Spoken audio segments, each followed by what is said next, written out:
growing up to grow up in a house full of books. So I read books like Freckle Juice by Judy Blume. Any kids? Grown-ups mostly, yeah. I love books of poetry, especially the funny stuff by Shel Silverstein.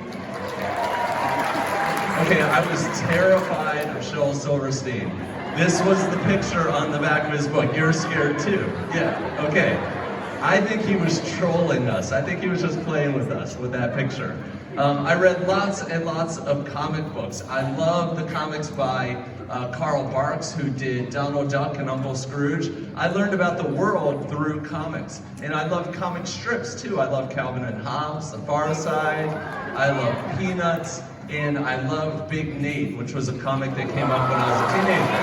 You guys know that one? Cool. So, I created my very own comic strip, which I told you about before, which was called Igdoof.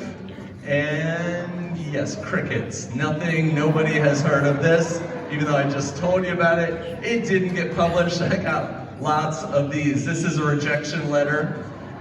So, I wrote down my sad feelings about being rejected in a pile of journals that looked like this. This is what they look like when you open them up.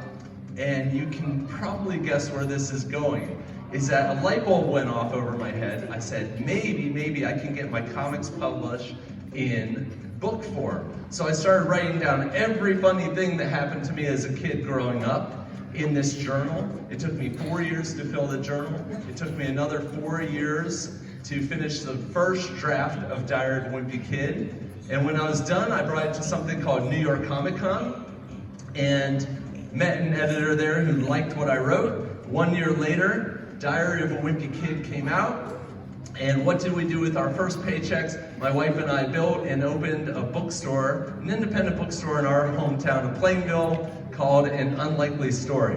So in a nutshell, that is my story of how I became an author in terms of books. Thank you very much for listening.